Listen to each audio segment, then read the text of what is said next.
Hello there, I'm Mama Jane's husband, and this is... Mama Jane.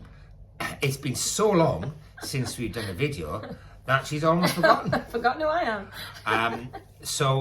Anyway, we are starting to travel again after a bit of a break for various life reasons, but we're on the road again, and we're off to South Africa, and we're going to try and do a few more vlogs about our journey there and about things there. So if that might interest you, then watch on.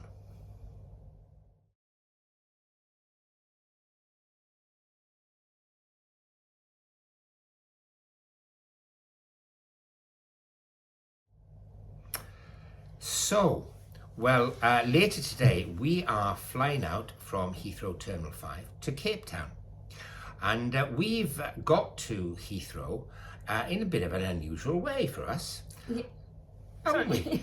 Yeah, we normally come by train or car or whatever, and it's usually quite stressful and busy, but we thought we'd decide to try bus, as we live literally minutes walk away from the bus station in where we live, and so let's give it a go. And well, we had a very stress-free journey to Heathrow, didn't we? Longer, of course, it takes longer. It took what, five and a quarter hours, something like that. But there was no stress for us. No. We just sat there and went from this bus station where we are, changed in Birmingham, and then to the front door at this hotel. Yeah, in Heathrow. It worked very well. So we just wandered down the road to the bus station. It's not far. It's a walk. We walked. Oh, well, we walked even with our cases. Yeah, easy. We rolled down the road, found the bus stop, because even though it's where we live, we'd never been there before. And we got on a National Express bus. National Express, yes. Yeah. And the first bus was really lovely. It was quite modern and spacious.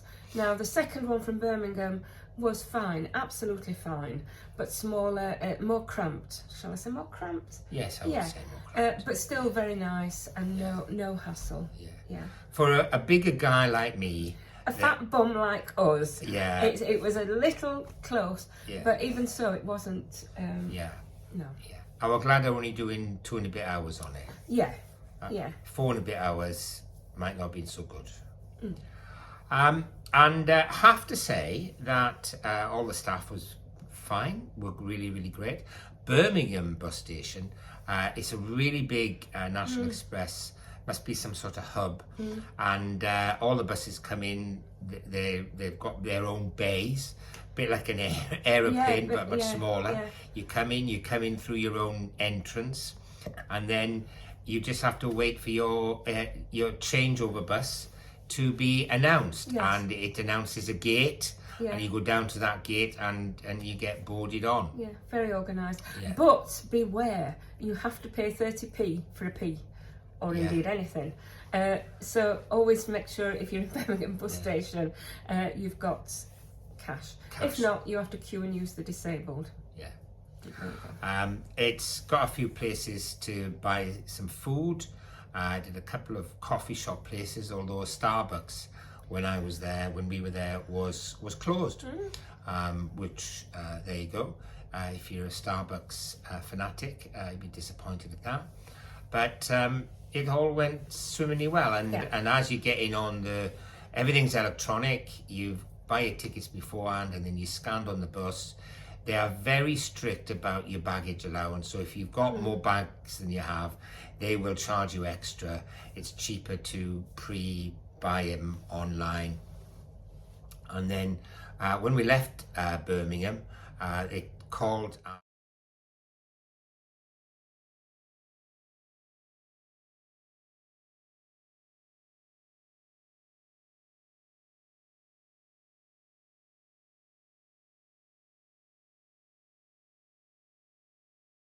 the central station, which allows you to get off for terminals 1 to 4, and then it took us on to terminal 5, which is where we got off, and we just got off and into arrivals.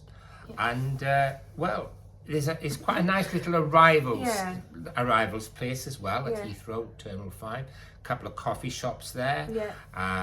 And the usual Smiths, Boots, usual things. Yeah. And the hotel that we're in is in Terminal 5. Yeah. So once you're in Terminal 5, you're here. Yeah. We're stopping at the Soffit Hotel. We've stopped here before, and we'll probably do a video about that as well. So all in all, yesterday went very, very well. Considering the advantage is you come direct to Terminal 5. Now, if you come by car, you also come direct by Terminal 5. But the problem is that if you're then coming back and you're tired, you've got to drive home. So I always think that driving, one, it's expensive to leave your car at the airport or these companies that will take your car for you. So that's expensive. And then secondly, you might be tired driving home. And the price of the fuel. Yeah. So it's perhaps not the best option. And then coming by train to Heathrow from Sheffield or Doncaster, it's a nightmare because you come into King's Cross or St Pancras, and then you've got 3 options to get to Heathrow Terminal 5. You can either go on the standard underground, which will take you about an hour and 20 minutes. With baggage. And it's like a cattle train. Not easy with your baggage. You can come on the new Queen Elizabeth, but you've got to go to the Queen Elizabeth line because neither of them go through St Pancras or King's. Is that right? I always get that wrong. And it's not easy with bags because you've got to get downstairs. Often the lifts aren't working to get to the underground and stuff like that. Or you have to get across to Paddington to get the Heathrow Express. And you can do that. And in fact, the easiest way to do that is to get a taxi across, I think, rather than using the underground to Paddington and then the Heathrow Express. And that's probably our favourite way. Of course, you could get an old-fashioned taxi, but that'll set you back a lot of dosh and rooney. So if you don't mind, if you live near a National Express pickup and you don't mind it taking longer, it is just, I can't believe how relaxed we felt. Well, I slept for quite a lot of it. It's just... Didn't snow, thankfully. Or dribble. So, all in all, yesterday was a very relaxing day. And we're thinking of using the bus a lot more to get to the airports. So, this is our first video in a while. Like I said, we're off to South Africa, and hopefully we'll be able to make some videos as we go along. We're going to try and do some more contemporary videos on this cruise to try and keep up to date with our cruising. So we'll have to see how we go, won't we, Mama Jane? So for now, it's a bye from me, and it's a goodbye from him. Goodbye. Bye.